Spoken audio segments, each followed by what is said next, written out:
And that's our thriller movie for today. Tomorrow, Vincent Price stars in the comedy of terror. Now, for those of you who've called, want to know where you can register for that Miracle Mile Run that'll be held June 3rd in Danville as part of our telethon, well, you can register at NPW Medical Center or Geisinger Medical Center. And don't forget, that race will be led by our own Joe Zone. So let's everybody register, make it a big race, all for the kids. Tomorrow, comedy of terror. And now stay tuned for Newswatch 16 next.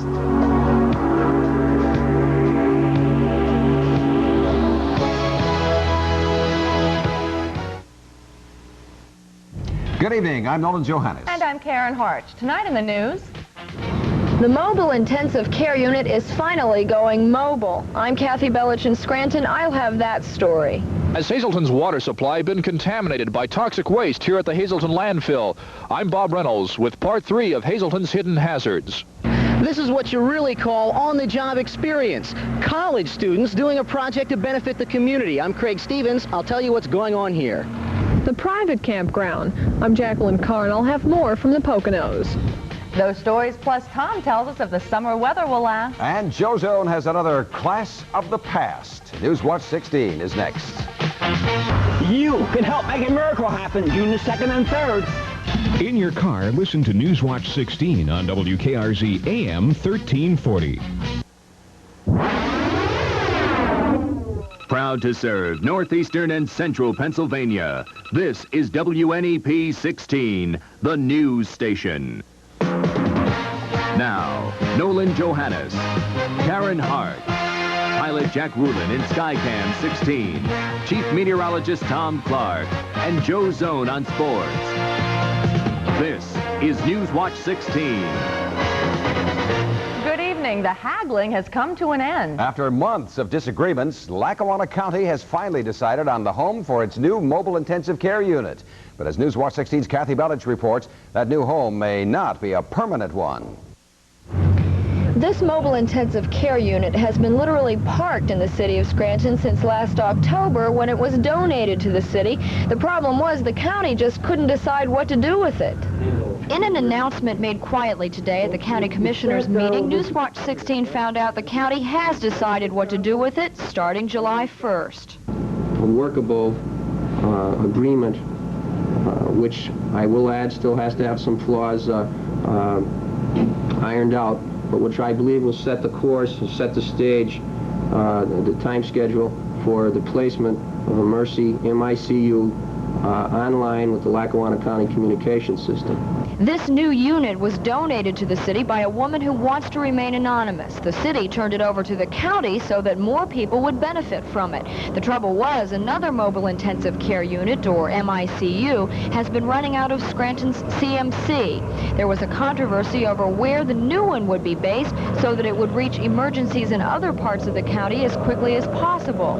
Even though Mercy Hospital is very close to CMC, the new M.I.C.U. will stay here, at least for now. The territories to be served by each will be mapped out and will be switched from time to time to be fair to both hospitals.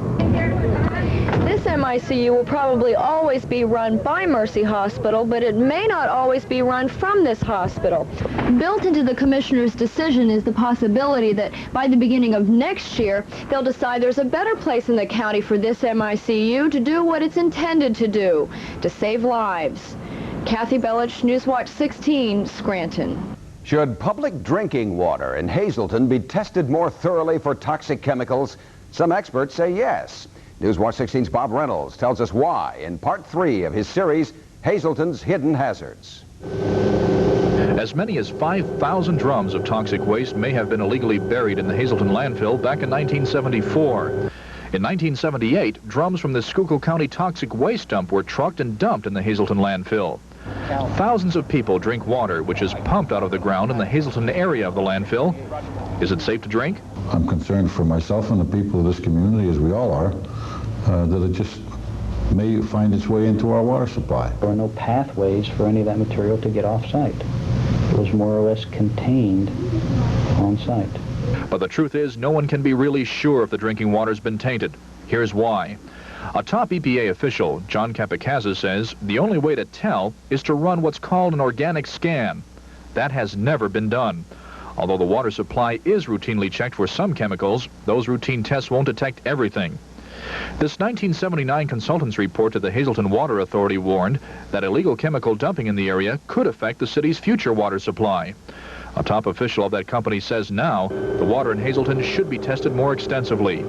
But again, that has not been done. We have to develop a method of doing evaluations and making decisions so that we don't exhaust ourselves chasing ghosts. We're saying that if we didn't do it, it wasn't necessary. If I lived in that area, I'd be very much concerned with what it was doing to the groundwater supplies. What tests have they done to the groundwater? Where is that groundwater flowing? Because you live uphill from the site, it doesn't necessarily mean that the groundwater is running away from you. I think, Bob, as far as testing the water, I think that's the most important thing that we're discussing, and I think really that is what the problem's all about. I think testing those groundwater tables, might in some way prevent a lot of people from becoming sick in the future. It's very important to point out that we're not trying to say that Hazleton's water has definitely been contaminated by the toxic waste at the Hazleton landfill. What we are trying to point out is that some believe DER has not done everything to assure the people of Hazleton that their water is safe to drink. Tomorrow, how some officials handled the Hazleton landfill and if they contributed to Hazleton's hidden hazards. Bob Reynolds, Newswatch 16, Hazleton. It's mine subsidence that's causing a detour of a detour in Carbondale today. PennDOT closed down a section of Route 6 so they could fix a bridge near the Carbondale High School. Traffic was detoured onto Cottage Street, but mine subsidence hit and water started leaking. So traffic was detoured once again onto another road. But problems there too. Trucks couldn't make the new turn. Now they're detoured back to the right side of Cottage Street. In the meantime, PennDOT is working into the night to fill the hole and get traffic moving freely again. Senior citizens say all of the money made on the Pennsylvania lottery is meant for them. That's why hundreds of elderly Pennsylvanians turned out today to protest in Harrisburg. They say Governor Thornburg is raiding state lottery money from the elderly. The governor proposes in next year's budget to use over $200 million in lottery proceeds for programs that are normally funded by state taxes. Thank you very much. It would mean disaster for our... We don't want the lottery funds stolen from under us. We have to have our programs. Let's keep them intact. We don't even want them reduced. Under Thornburg's proposal, senior citizens would still get 2/3 of lottery proceeds. The rest would go toward nursing home care for the poor, money for the handicapped, and funds to help homeowners who face mortgage foreclosure. For the time being, it looks as though lottery money will not be used to bail out homeowners facing foreclosure. Today, the state Senate passed a bill that would give $26 million in emergency mortgage assistance to those who face foreclosure through no fault of their own. Governor Thornburg wanted that money to come from surplus lottery funds, but all state senators agreed today it should come from taxes. That bill now goes to the House, which already voted to use tax dollars for mortgage help. In Lycoming County tonight, the question is, who benefits more? Some students getting valuable on-the-job training, or citizens that'll soon be enjoying a brand new park? Newswatch 16's Craig Stevens reports no one loses on this deal at Indian Park. This job site in Montoursville is just a bit different than any other you'll find around. That's because the workers here are college students, all seniors from the Williamsport Area Community College's heavy equipment program. They're doing $250,000 worth of work on what's going to be called Indian Park. It's all part of their college education. It may not look like a whole lot now, but when Indian Park is finished, it's going to be a 22-acre complex with special facilities for the elderly and the handicapped, the only park of that nature in this area. Students here like Doug Gregg run mammoth-sized equipment all by themselves and switch off on other machines every week. It's all to get experience. I think I'm learning a lot. It's good experience, hand-on experience. It's one of the few places where you can actually get it. I enjoy it because I'm learning quite a bit here from, this is on-the-job experience. Over 150 college students will get experience on the job by the time this project is done, experience that should get them jobs and benefit the community through this project. Craig Stevens, Newswatch 16, Montoursville. Our chief meteorologist, Tom Clark, is next with the forecast. Tom, I dressed for it. Summer's here, Me right? too. You did. You look great, both of you. You don't mind if I do the weather without a suit jacket tonight? Oh, not at all. Hottest day of the year so far, but watch out tomorrow. We'll talk about that when we come back.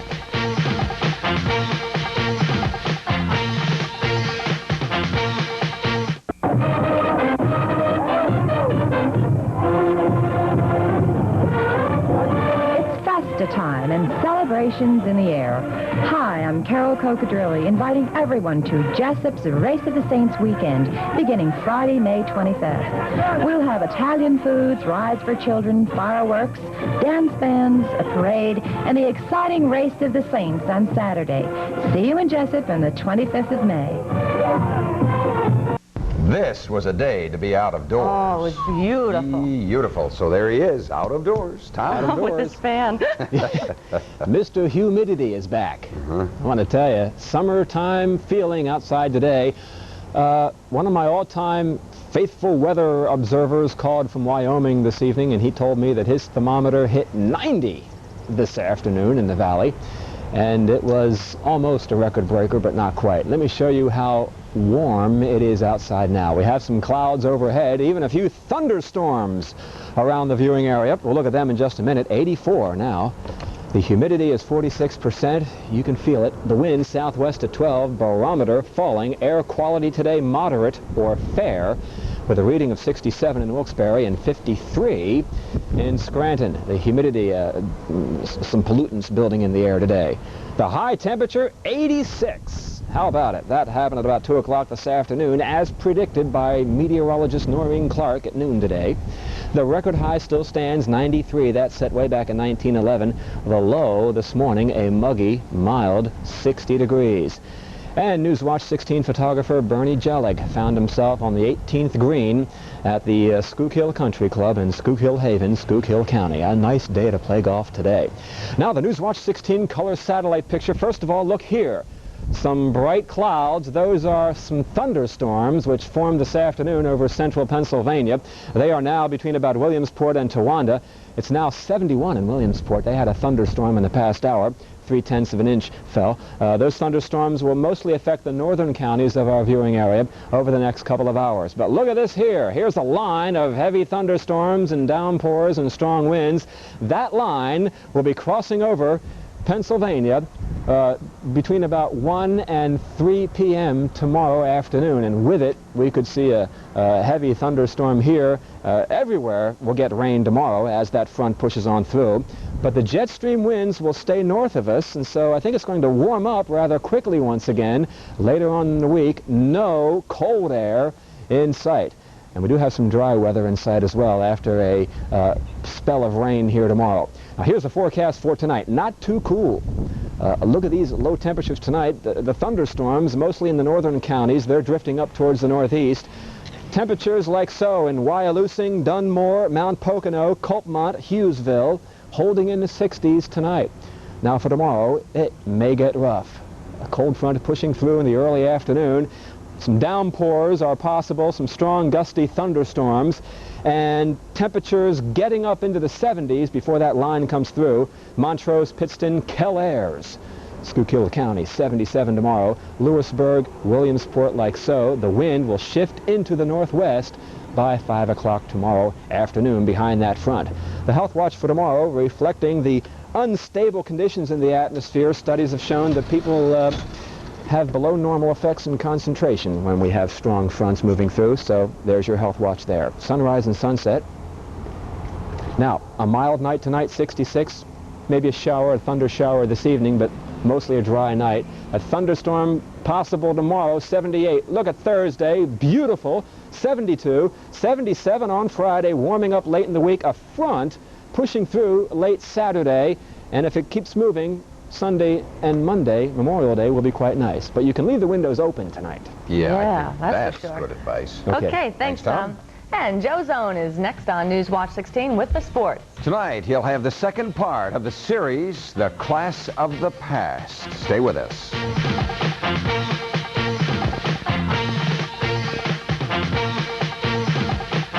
The telethon is coming, June the 2nd and 3rd. The Philadelphia Phillies are going to try to do some home cooking, right, Joe? Yeah, they're right where they want to be now. I'll tell you why. They did something no other National League team had ever done before. That was win all 9 games on that California road trip. And they did it mainly with hitting. Mike Schmidt, Lenny Matuszak, Juan Samuel. He's leading the team in hits. They all got hot together, and that's the key. The pitching hasn't been great, but the bullpen has been holding the leads. Okay. Now, the 9-game road streak, that's history. The Phillies are back home tonight, the first of 13 13 straight at Veterans Stadium. That's a chance to open up some distance in the National League East. Dodgers start things off. I'll have highlights at 11 o'clock on tonight's update. The year was 1957. St. Vincent's was the talk of northeastern Pennsylvania. Remember, they were the basketball champs of the Catholic League, 27-0 that year. Tim Karlson takes us back to that dramatic season in part 2 of Class of the Past. Going into the 1957 high school basketball season, St. Vincent's of Plymouth had the makings of a winner in the Wyoming Valley Catholic League. Players and coach both confident of success down the road. Everybody was coming back. We were seniors. We had a year under our belt. And I feel myself that nobody was going to touch us next year. I personally felt that we could win the league, and I personally felt that we could go far into playoffs, and that was a goal of ours. There's no question about it. The Vinnies made good on the preseason optimism by strolling through the regular season undefeated. The quality of the club coming through in every game. Defense, though, we took great pride in it. We developed what I felt was a combination man-to-man zone. It worked to perfection in most of the ball games. Great individual performances dotted the scorer sheets that year, the most impressive of all by Bobby Mullery, a state record-setting 92-point game against Sacred Heart. We had a school record. Joe McDermott, I think, had it, was 55. And the fellas and even the coach says, well, let's let Bobby have a good night. So that good night turned out to be a state record. We didn't never expected that he would get 92 points. That was far from any of our thoughts. In the first, in fact, in the second quarter, I go back to the second quarter, he sat out 4 minutes of that game. He still had 49 points in the first half. I can remember it like it was yesterday. I shot 52 times that night, made 41 out of the 52, and 5 of the shots I missed were peeps, and sat out 4 minutes of that game. The drive to the state title led St. Vincent's to deal with tougher opponents. The Eastern Final brought on Bethlehem Catholic. We went down to scout them maybe 3 days before we played them, and in my own opinion, I saw that team and I didn't think they were that good. I thought, we're going to beat them no problem. But it turned out it was going to be one of the toughest games we had all season. After winning that one, the state title game was next, facing St. Casimir's. We worked on fundamentals, and I mean things that require intensity, in my opinion, and enthusiasm, all through right up to the day before the state championship. And, of course, the odds were that they would win the state championship. We did beat St. Casimir's 77-65 up in St. Joe's, up in Hazleton, and I'd have to say that was a tough game, too. 1957 is long gone. The players are now middle-aged, and the school is closed. But the memory of that one year that this tiny school in Plymouth became the owner of a state championship lingers on, especially for those who were a big part of it. So it's a memorable year, one that I can never forget, and grateful and thankful to God ever since. Tim Karlson, Newswatch 16 Sports. Aren't those terrific memories? We got more tomorrow, part 3 of our series.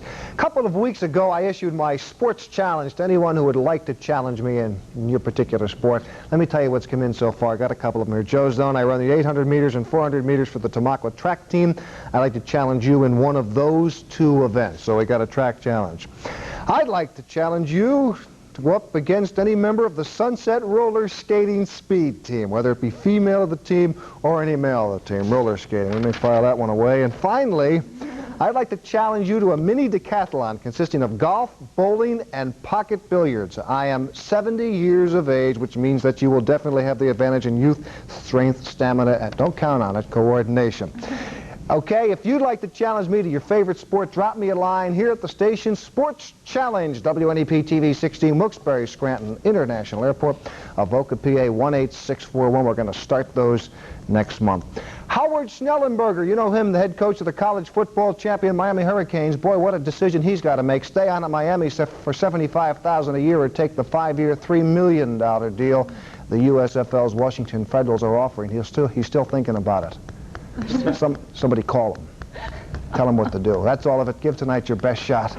He's still thinking about it. I'll see you at 11 o'clock. Some people like Florida, you know? Yeah, maybe. I'd buy some of it. Bring it up to Can't Washington. wait to see these sports challenges, too. That should be a lot of fun. I hope. Okay, see you later. And stick around, because we'll head out to the woods in just a moment. We'll be telling you what to expect this Memorial Day at the private campground.